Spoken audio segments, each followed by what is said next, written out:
So hello, everyone, and welcome to Who's the Party Now Sister Visible Acts.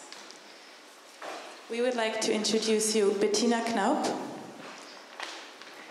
Winnie Ho, Jo Mariama Smith, Tove Salin in the audience over there, Britta Wirtmüller, Sheena McGrandus, and we are Female Trouble.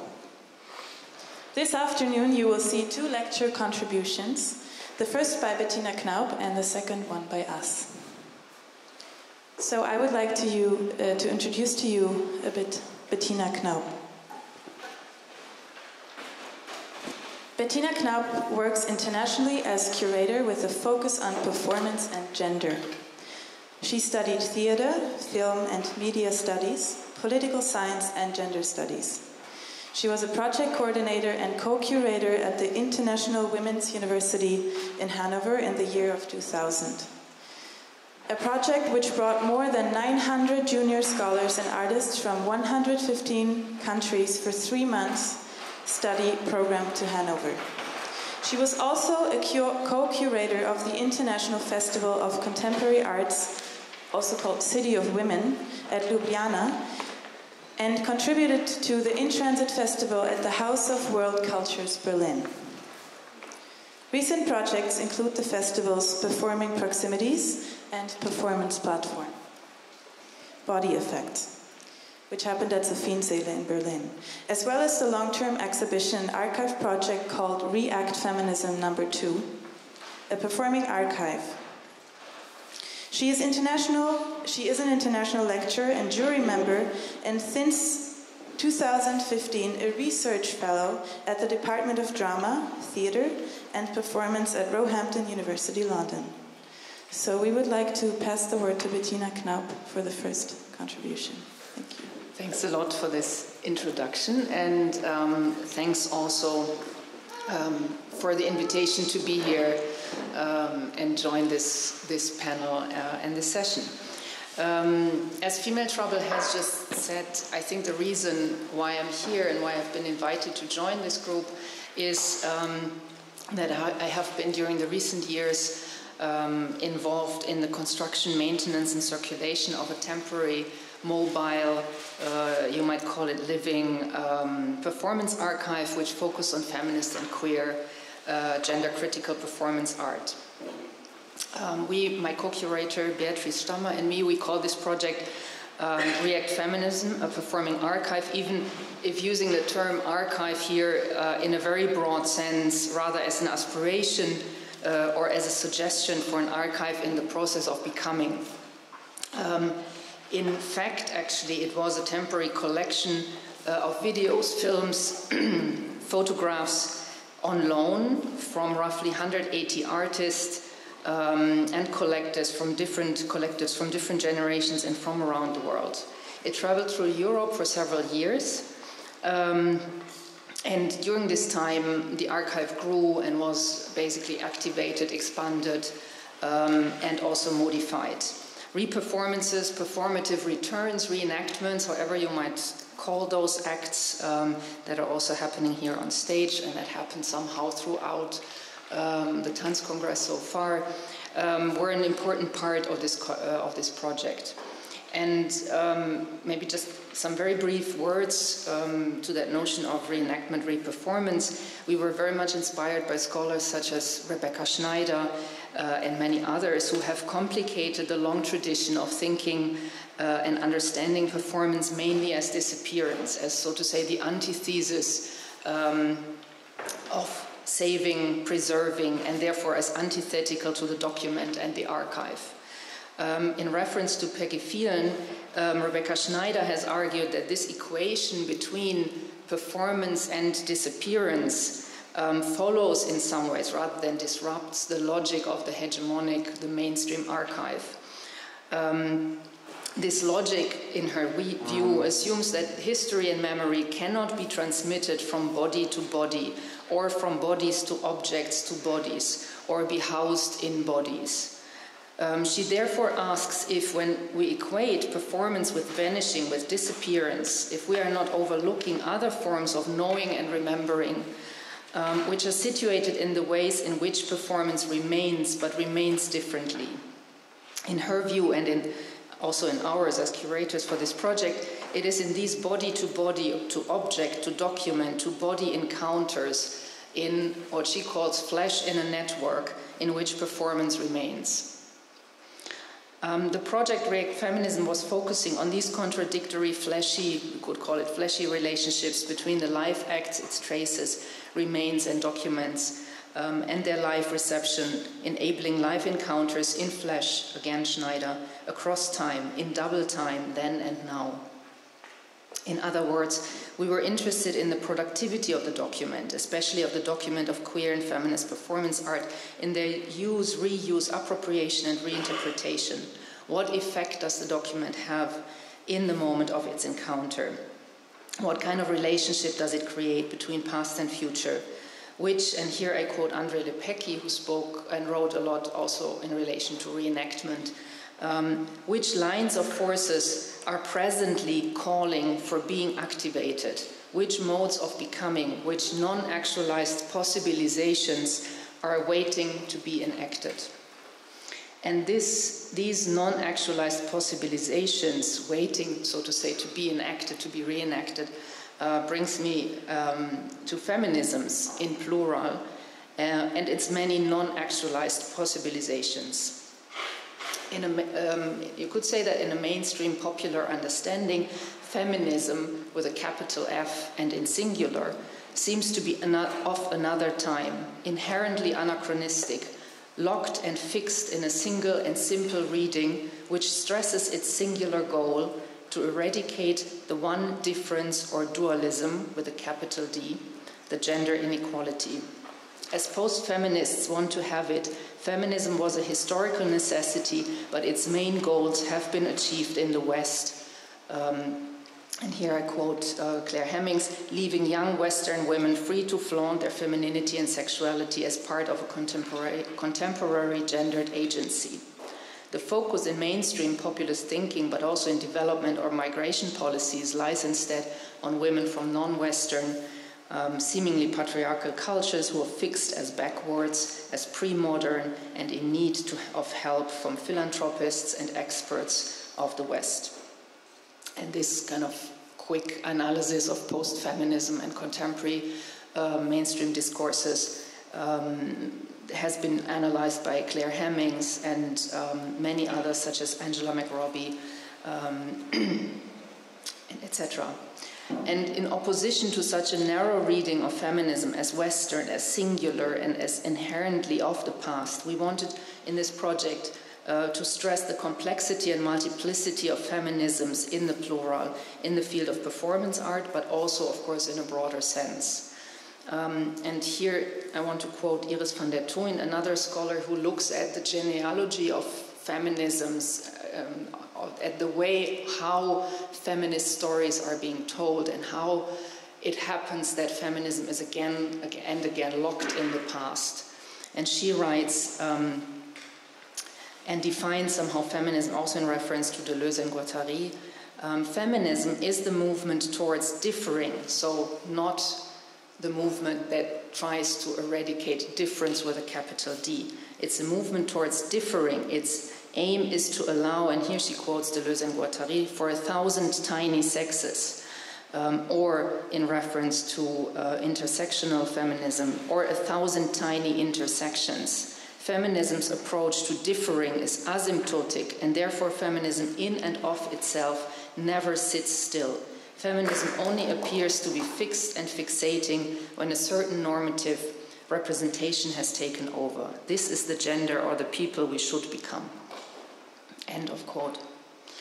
The many works created and shown and assembled within this context of React Feminism, addressing the return of feminist and queer performance histories in the broadest sense, try to intervene in dominant and normative narratives of feminist history in a twofold way. In one way, first, these works are not of one feminism, but of many feminisms, and some are not even defining themselves as feminists at all. However, all works can be located within an associative relational field of feminism, gender, queer and postcolonial theory and studies and activism. And we believe that they shed light on power relations inscribed onto the body's potential for resistance and pleasure, as well as its singular subjectivity and the connections it can create between, these works can create between life and art. We were therefore, within this project, more interested in, so to say, and this is a term coined by Amelia Jones, also a performance studies scholar, on feminist effects rather than a feminist essence or a narrow definition of what is feminist art or feminist performance art. And secondly, these works were not of one time. The artists present in that archive were from various generations, and we did not, for instance, develop a historiographical approach telling a story, a chronology of development, or representing a history, a generational history which stresses differences and conflict between generations, but rather we wanted to look at connectivities, connections between and across time and space. In that sense, we hoped somehow that this project can also contribute to a different narrative, a different story of feminists' multiple histories and presents and futures. And now I would like to just give you some glimpses into some of the works in this archive, and some of those you might have encountered in different forms across Tanzkongress in the last days, and also here and now. And yeah, so basically what we tried to do in some of the actualizations of this archive presentations, sometimes in exhibition form, sometimes simply as an working station and archive, was to look at different strategies, connections, lines crossing the many works in this archive. And one focus, for instance, was on the notion of the disappearing subject. And you might, I mean, in a, let's say, stereotypical reading, feminist art and activism of the 70s especially has often been associated with an essentialist quest for a new identity and a new other or authentic expression of femininity. However, many artists in the 70s already regarded identity and subjectivity as porous, as fragmented or contradictory, and subverted the notion of a homogeneous subject. Performance was seen as a medium for the exploration of boundaries between visibility and invisibility, of gaining language and falling silent, of becoming an acting subject and of disappearance. Many artists then and now defy the dominant sexist or racist gaze that creates stereotypes and fetishes. They disturb visibility through acts of veiling and wrapping, masquerading, or fragmenting the body and the gaze. Their voices are muffled, while contradictory or multiple written words are offered to the viewer. They refuse to be identified as one identity, one gender, or one species, instead using resisting strategies of an active vanishing or of becoming many. And an example that you can see here is Ana Mendieta in this kind of bird-like appearance. Another artist I would like to refer to, and I think she has been present here at Tanzkongress somehow, is Teresa Hakyong-cha, a Korean-born performance and video artist and writer who, despite her early death in the early 80s, created a quite expansive work exploring displacement and loss in the context of migration. Very influential for her work was her own migration history and the loss of language, both through the history of Japan's occupation of Korea and the prohibition of Korean language during this time, and then also the loss of language through her migration with her family to the US. In her video works and live performances, and these images are from a live performance, the relationship between body, language, speech and memory is always fragile, fragmented, destabilized or distorted. She never presents a coherent image. She doesn't allow a totalizing view of her body, nor offers a coherent narrative. Instead, multiplicity, multilinguality is a central element for her and her main strategy of regaining language and existence. And basically, she's playing here in this example with a voix aveugle, blind voice, so disturbing the notion of what is voice and what is the act of seeing and creating language. Another example, and that somehow references maybe what is also happening here, is a work of Françoise Janicot. From her you can see an image on top, like towards the left. Françoise Janicot is a French, initially an abstract painter who turned to performance and did a live performance in which she enwrapped herself from toe to head, and a durational piece. And it was at the same time a sound piece where you could hear an off voice, a male off voice, which was naming every body part. Naming and enveloping happened nearly simultaneously, as if the words were blocking the view, or as if only an act of vanishing can escape the stereotyping effects of language. When the body is fully named, when the body was fully named, her body was also fully enwrapped and invisible, and the off voice has been gradually silenced. Here another collage of different works, among them on your right-hand side a photo collage of an artist from the former GDR, Gabriele Stötzer, who did with many others live action, they didn't call it performance, and used basically photography also as a medium for performative acts, and explored in playful ways the female body and identity beyond socialist state doctrine, which focused very much, of course, on the mother and the worker. And in her works like these, this is part of a performative photo book, but there are also a lot of film fragments of so-called live performance. In basically, the body is never presented as a coherent subject. It's always fragmented, painted over in relation with other bodies and objects, multiplied in playful disguise, and I think important in that context, also always trying to escape any clear legibility and meaning. Another example you can see on the bottom of this collage is Howardina Pindell, who worked in this kind of performance video and also in her other works, more in the field of visual arts, on subjectivity, racism, and whiteness, and criticizing strongly the white, at that time very white Western feminist movement. And in this piece, she explores different notions of passing as the other, but also as somehow withdrawing herself from visibility and exoticizing racism, which she describes at the same time in all detail.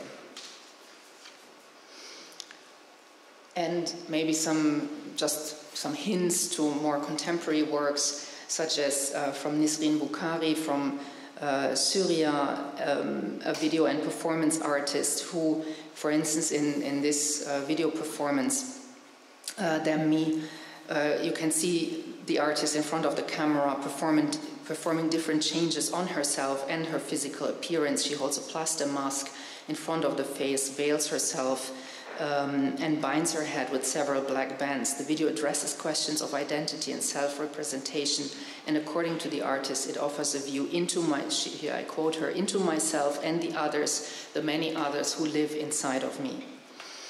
Similarly, as in Teresa Ha-Kyung Cha's work, multiplicity or becoming many is therefore at the core of her work. And I'm going on to a next, so to say, chapter or line of connections through this archive.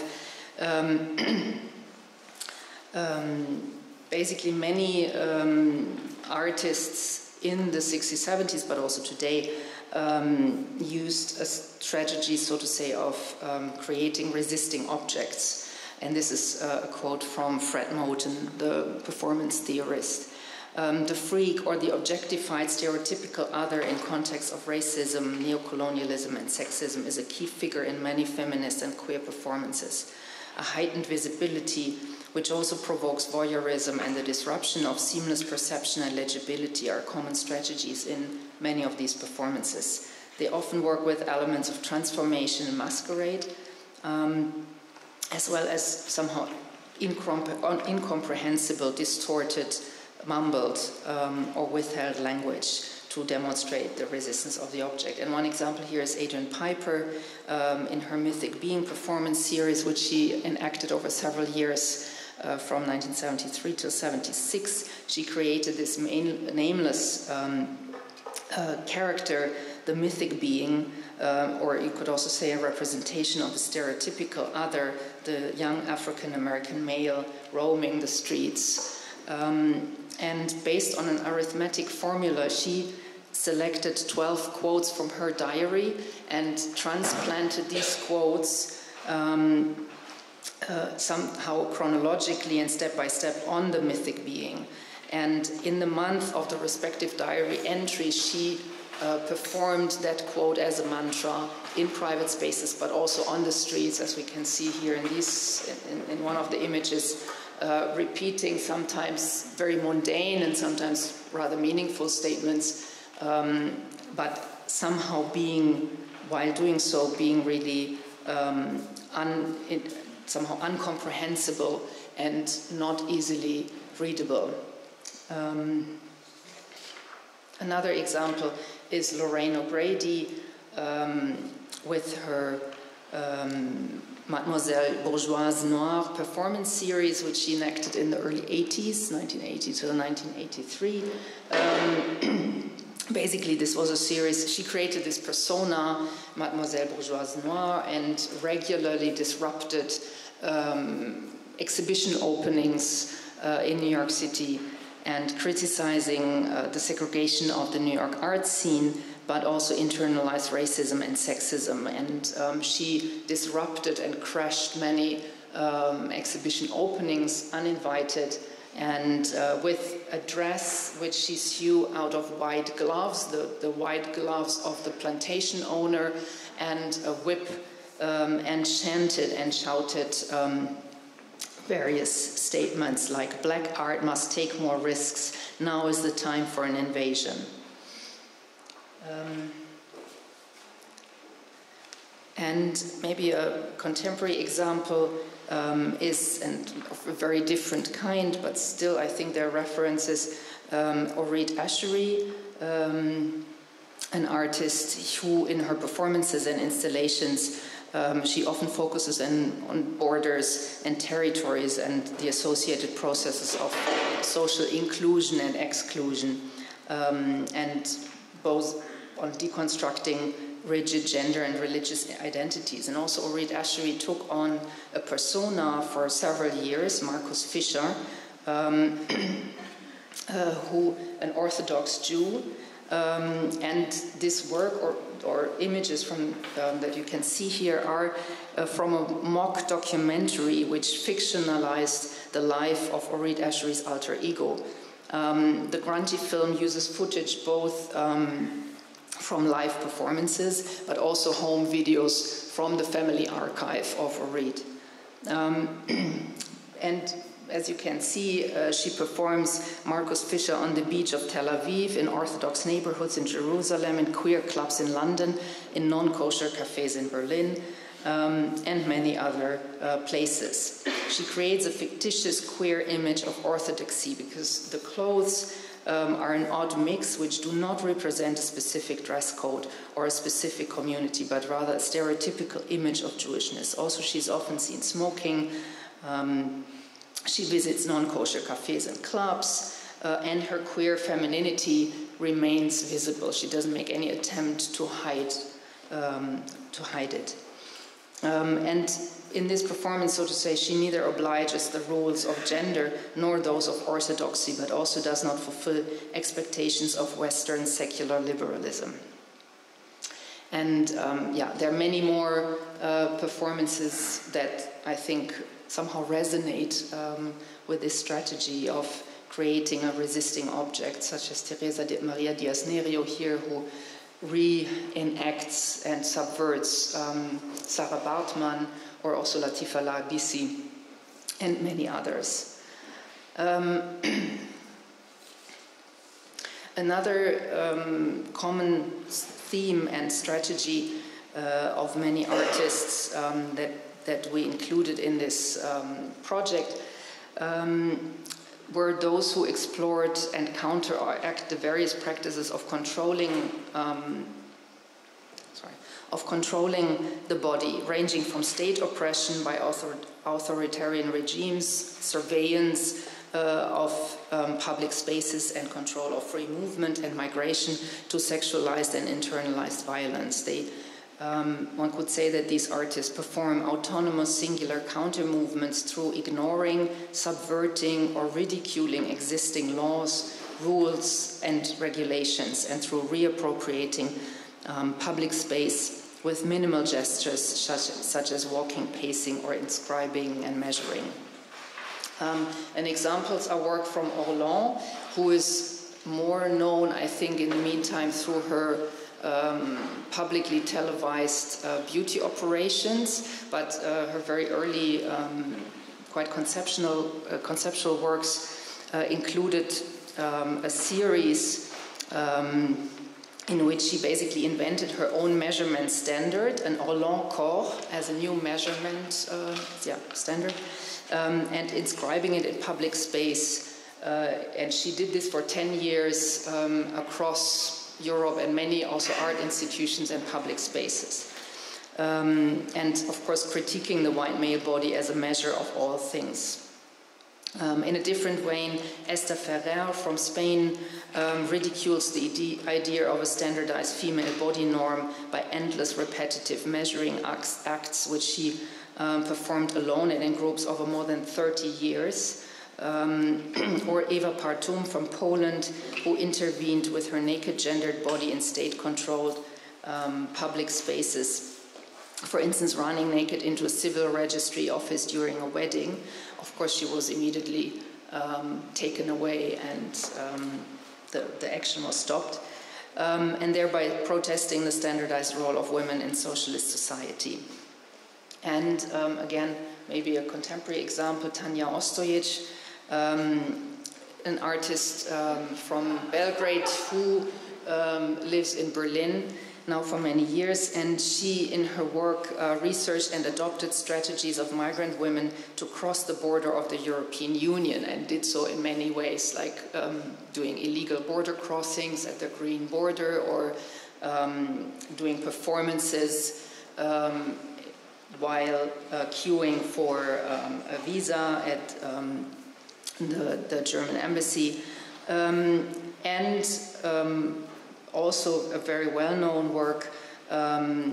She attempted looking for a husband with EU passport, and from that piece you can see this image. She, as the title says, looked for a husband with EU passport, and had over half a year conducted conversations with, I think, around 60 candidates.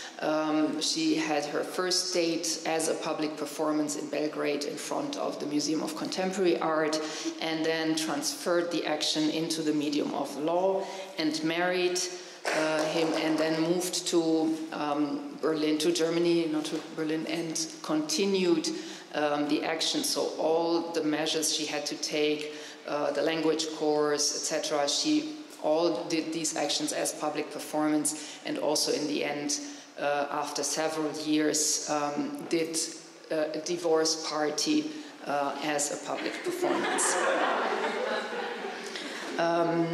So, while ironically exposing the gendered side effects of the tightened European immigration policies, she also radically and subjectively claims the right to move freely and live and work in diverse locations, a right which she had been deprived of under EU laws. So, another group of artists, and here I won't go so much now into details, they work, basically they explore an extended understanding of the body that situates it within a relationship between the self and the collective, between human and nature and between human and animal. And examples and artists who have worked in that direction are, for instance, as you can see here, quite ironically, Fina Miralles, also a Spanish artist, or Teresa Murak from Poland, Nicolas L. from France, Yeni and Nan from Venezuela, and many others such as Rosefield Kelsey, who did early performances with animals, cohabiting with different animals, or Bonnie Ora Shirk, doing performances in the zoo.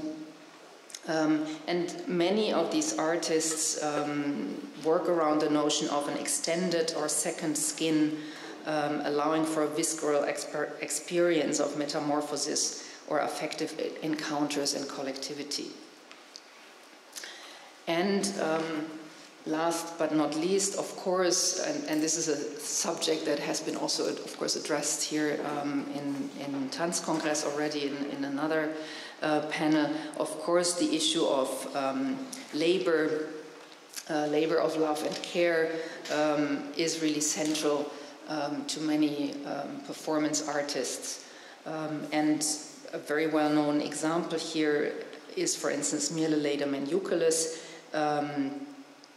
who in 1969, I believe, while she was still studying, and was pregnant, and at the art school her teachers basically told her that she had to make a choice between motherhood and an artist career.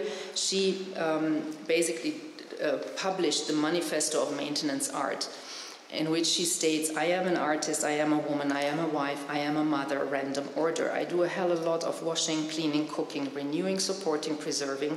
Also up to now separately, I do art. Now I will simply do these maintenance, everyday things and flush them up to consciousness, exhibit them as art. And that's what she did, and what she's still doing since more than 30 years.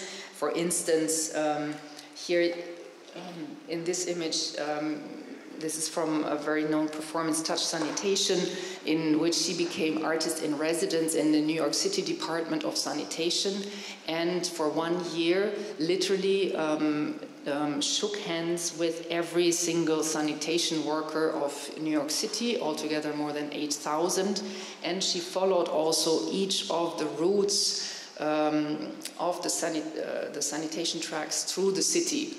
And really try to, in a way, gain an embodied knowledge of that, so to say, underbelly of the city and the maintenance work, the invisible labor that is needed to maintain a city. And she did other actions in which she cleaned museums and also for instance, in 1976, in a work called I Make Maintenance Art 1 Hour a Day, she worked with 300 cleaners in a public building in New York City and had asked everybody to define their work as art for 1 hour a day. And in the end, some of them wanted to somehow use that and document or do something around this 1 hour, but actually it was most of all a conceptual action. But there are and have been, of course, many artists who somehow worked and still work around this notion of precarious, invisible labor, and who somehow want to reclaim it such as, for instance, the All-City Waitress Marching Band from 1979 to Polvo de Gallina Negra in Mexico, an artist collective which basically used so the name Polvo de Gallina Negra stems from black hen powder to protect us from the patriarchal magic which makes women disappear. And they created one project, a performance project, in which the group tried to become and succeeded to become pregnant at the same time and give birth more or less at the same time. Another action, and you can see photos from still from this action, Mother for a Day. They did various public acts, in this case here with one of, at the time, the most renowned TV host, and basically crushed a TV moderation session and asked this host to become a mother for a day. And this is a quite ridiculous and funny scene, which has been in live TV at the time, at prime time, and really addressed a large, huge audience. And maybe a few contemporary examples, quite maybe known to some of you, the work of Pauline Boudry and Renate Lorenz, who often collaborate with performers and dancers here. On the left-hand side with Werner Hirsch, aka Antonia Baer, a beautiful work, Charming for the Revolution, in which they make reference to various figures ranging from Jack Smith, the underground performer and filmmaker, queer underground filmmaker from the 60s to the 80s, to the history and of queer and feminist slogans, such as wages for housework. And in this performance video, basically, they reenact the housewife as an ambiguous figure with an open future, blurring the lines between the dandy, the animal, and the rebellious housewife that calls for a divorce from economy and refuses to work more than 2 hours a day, if at all. So basically, this assemblage of glimpses into the works, they're not representative of course, of this whole body of works, but somehow our strategy has often been to create these assemblages, these lines of connections across time and space, and also rather show a kind of multiplicity than necessarily go into depth in individual works. The project, so to say, has ended, has come to an end. It was a temporary traveling archive. What remains so far is a book and a website. But at the same time, of course, the project also, I think, created a desire and a desire for further research and potentially even for a permanent archive, a home to feminist and queer performance in all its diversity, and denormalizing subversive rebelliousness. And while this is at the moment, I would say still a fiction and just an aspiration due to lack of the lack of funds and continuous institutional support, nevertheless, I think the archive still does its work.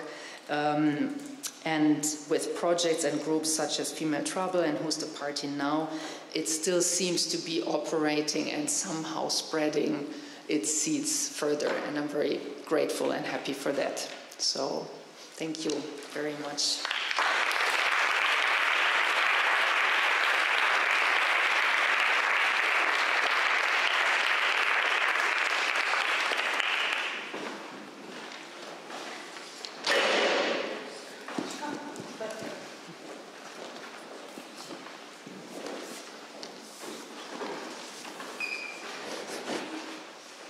So So, as Bettina already mentioned, for the last 2 days during this Congress, you might or might not have noticed that there has been a series of interventions happening, and that is a part of the project Who is the Party Now, Sister?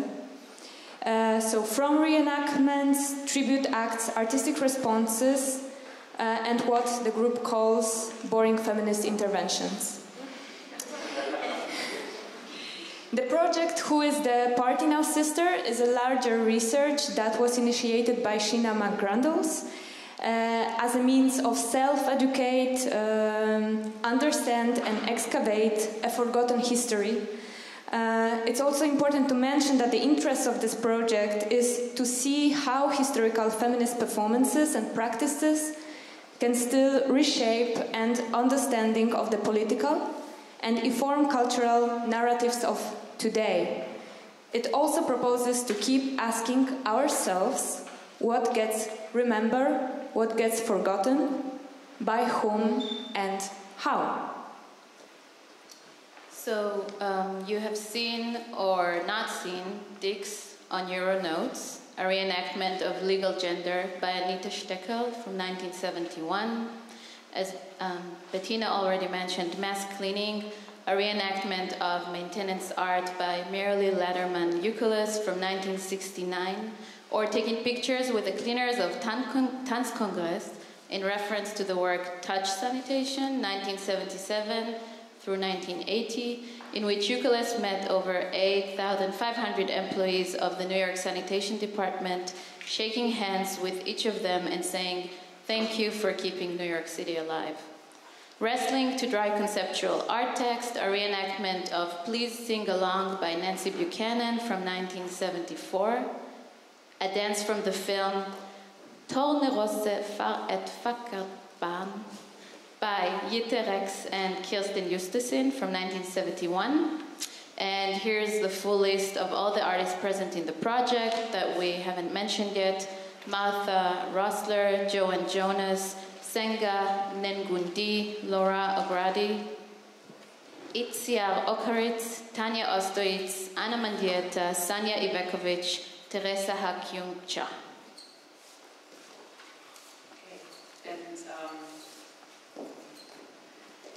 Now it's my pleasure to introduce to you Female Trouble, who will hold a lecture now.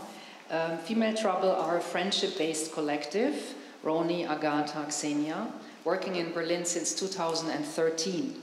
They share a mutual process of artistic, intellectual, personal, and political exchange revolving around identities, bodies, femininities, and feminisms. Female Trouble initiated the platform Vulva Club with the objective of bolstering and activating a community. On other occasions, they perform their practice of circulating scores that accumulates and reformulates three bodies reading, writing, and dancing with one another through mutual affection in real time. Vulva Club is a collaborative event hosted by Female Trouble of talks, screenings, actions, and performances by Berlin-based artists and guests, amplifying underrepresented feminist queer perspectives. It regularly brings people together around an intellectual challenge and encourages dialogue, applied discourse, experimental practices, and mutual fertilization. Vulva Club has been co-hosted at off spaces in Berlin, such as, some of you might know, Auslandkuhle, Vierte Welt, Kleiner Salon, Boys Club, and private homes. And I'm very happy to hand over to you again. Thank you. Thank you, Bettina, also for your lecture.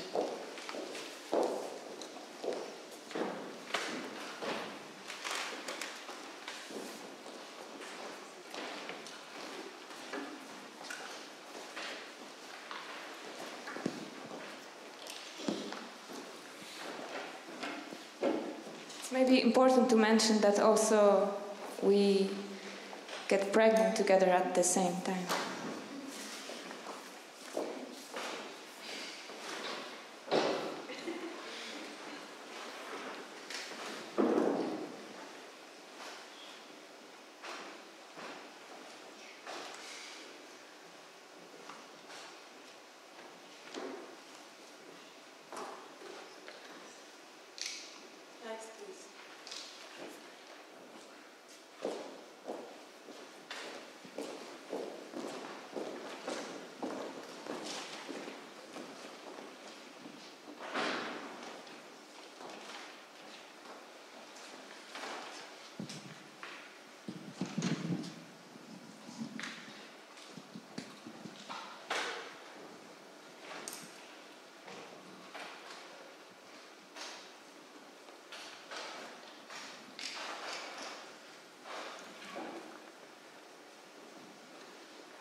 We don't know how to talk about love.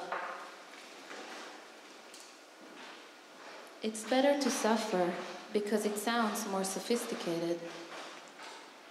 We don't have words for it, but it functions like this: friendship-based collective. I mean, it could be just a group of people who are friends. What does it mean then, friends or working together? Can they work hard? When you work with friends, how can you, with each other, execute a certain discipline? A personal way of executing discipline, not institutional. Institutional, that is, right now I'm here the boss, and here's what we will do.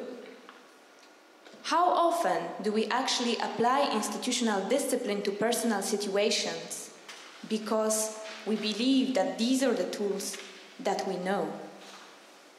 How can we, through friendship, generate tools that have the same outcome?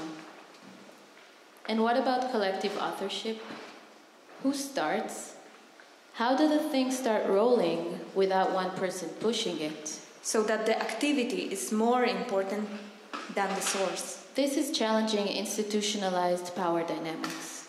Yeah, it's about being ready to give away authority at any point, because someone else is taking over, constantly able to shift.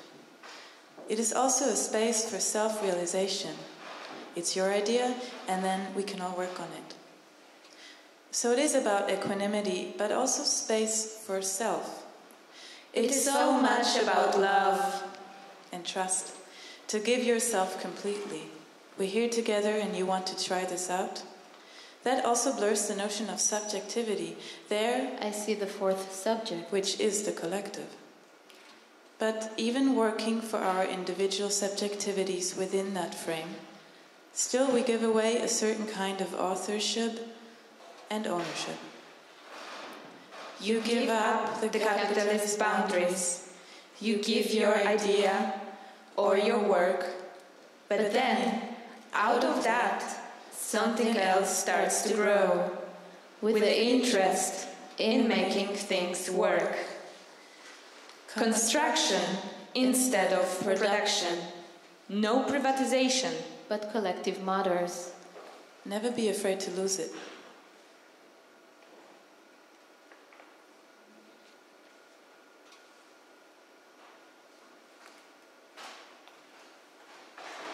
There is a gap in time. When we look at the stars, we always see their past. It takes 8 minutes for light to travel from the sun to the earth. But for many stars, this journey is much longer. Some of them disappear before the light arrives in front of our eyes. There are also stars at this Tanzkongress. How long does it take for such a star as Boris Sharmat to arrive on Earth? Hope he won't disappear before his shiny arrival. How can past things be relevant for the present? How are present artists related to artists from the past? The past always has an impact on the future, an impact on how and who we will become. But the process of becoming is not a linear process and a linear time. Let's not stuck in the past, presenting the present, designing the future. When you look at the past, you experience the present, but actually, you make the future. I'm working for feminisms I do not know yet. That is the contemporaneity of my work. Who gets to decide what my contemporaneity is?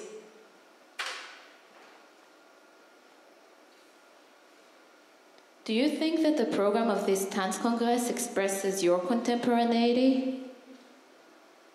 Contemporaneity is like simultaneity. And more simultaneity. And multiplicity. Everything Everything is happening at the same time. So, why do you only see some events? Why do binaries play such an important role? It came to my mind how history is connected with naming and defining. So, female art history happened physically in space, but it's not history because it wasn't named. Does that mean that once something is named, it belongs to history? When you name things, you can make puzzles and you can build things. Someone needs to still take care of this. It's history. In thinking this kind of linearity of past, present, future, this is how it has a possibility to come to the future, because it's actually not in the past. It didn't appear in the past. Someone just says their name, and in the moment you're naming something or someone, the person starts to exist. Exactly. This is a question that many people have: making work or making visible work. Today, how does a work count if it's not visible? Especially in performance, it's all a question of visibility, but also in other worlds. The fact that I painted an amazing painting And it's hanging in my living room and nobody comes to see it, what impact does it have?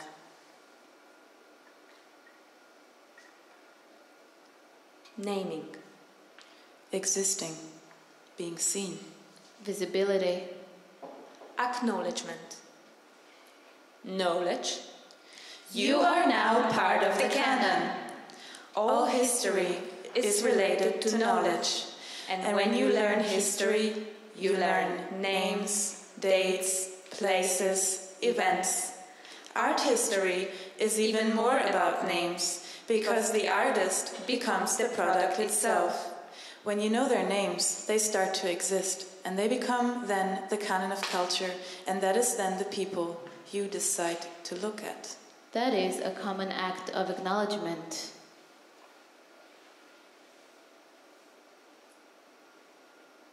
History has something to do with composition, where all elements need to be named. If you are not named, you are not a part of history. What would be a different way of making history? What would be a different kind of composition? Compost.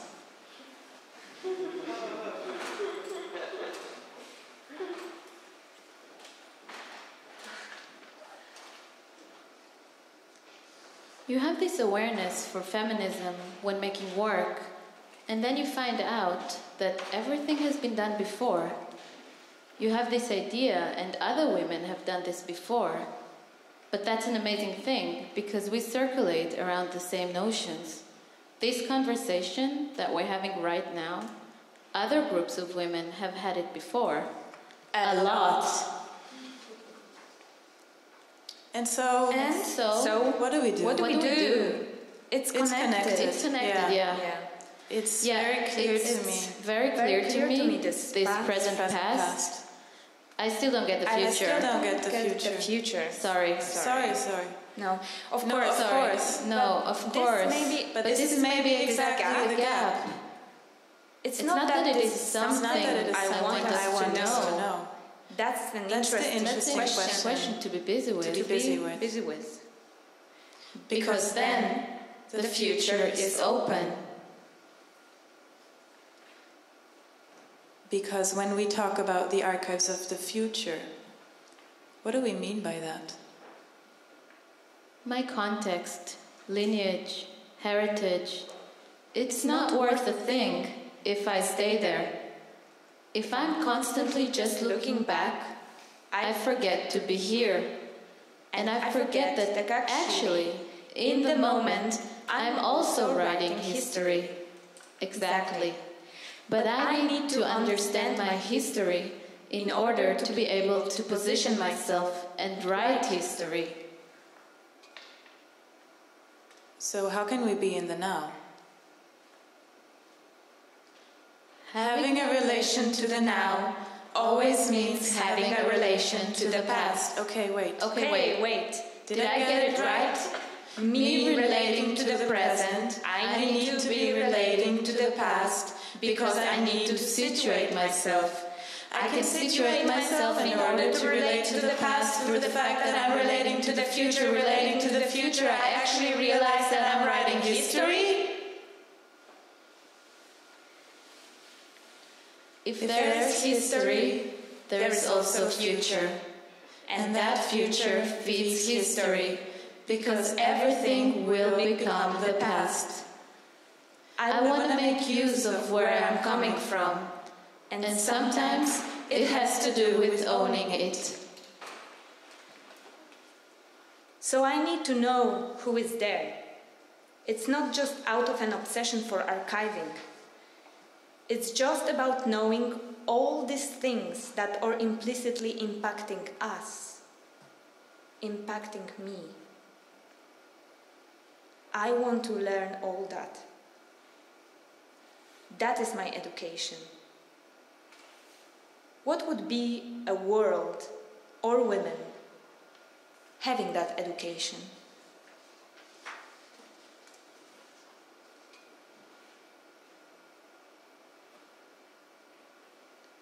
We are retrospectively constructing something that normally should have already been there. What kind of now does that practice create? Because I have an issue with the now because it's still a patriarchy, you know? It's not even making it up, but it's just because it's invisible. How then do you gather it together? And all of a sudden you have a foundation, and from that foundation you build the now, and it's a very different now than without this foundation, this chosen culture. I think it is because I know that when I look at all these feminist artists and I read all these texts and I have conversations about that, I know it will impact the future. My future, our future, their future. Because I'm an active member of this community. But even if I was a solitary artist and I was living in my little hut somewhere in Vermont, My secret fantasy. and I would look at all these artists, I would make this obsessive encyclopedia and I would somehow write this history book from there that can be passed on. The people we learn from have a huge impact, not only on who we are, but also on who we can become. Talking about love and emotions and so on, there's a blank field that can be occupied. And instead of talking about future in terms of inventing, it's also just going forward from the past.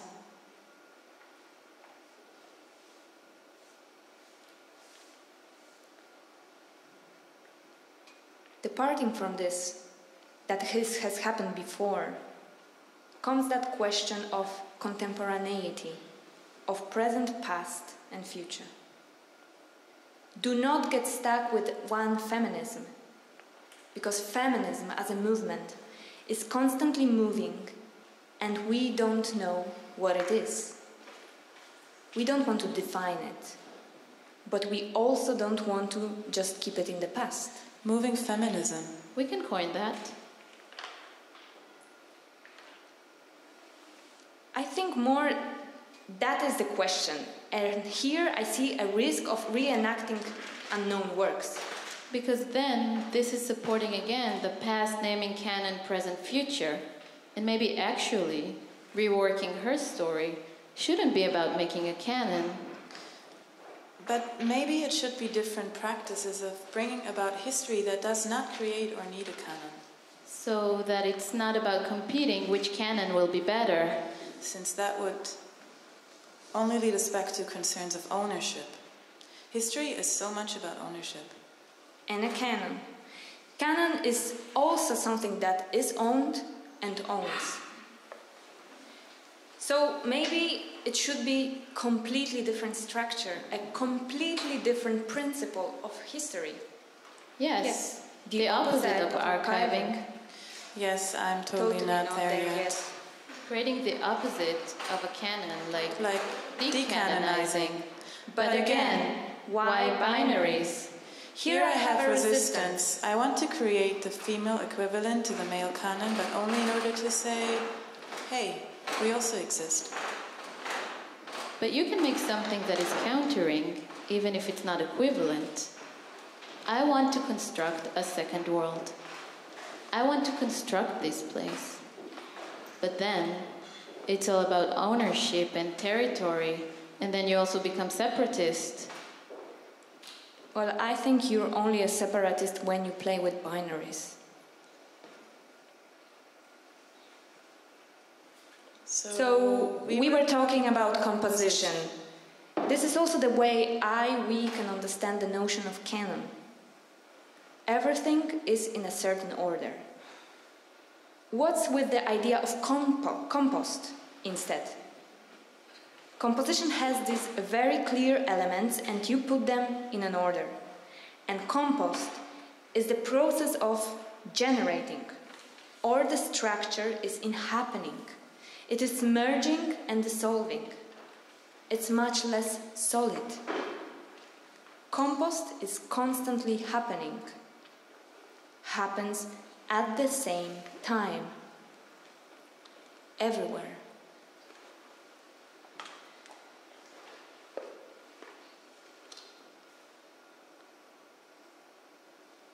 How can you generate the structure rather than use the structure? How can you generate the structure rather than use the structure to make a composition? What if the female artist canon would be like compost? My question would be why would I want to create a canon of female artists? For whom? Okay, because we live in European society, so our knowledge is based on this male history. The dictators were men. If I decide I'm not going to look at the canon, but I'm going to look at who I want to look at. So I create a platform for this. First of all, for myself, I find access, I research, I talk, I go and create a platform in order to make visible what I want people to see, not so much what I want people to know. In Vulva Club, we want to generate a structure that is an event. Temporary communities. It's the same for the performance practice. In Vulva Club, it's about seeing other options. Many options. But options not as contrary to others. Not knowing, not having. I could go through the linearity of seeing, acknowledging, naming, knowledge, institutionalization of the knowledge. I could go through the linearity of seeing, acknowledging, naming, knowledge, institutionalization of the knowledge. But how far do I want to go into institutionalization? What are the ways of naming or making visible outside the institution? What does it mean to make visible? Is visibility necessarily to do with vision, with our sight? What are other ways of making visible without just using the vision? How can we create an experience rather than an image-based event?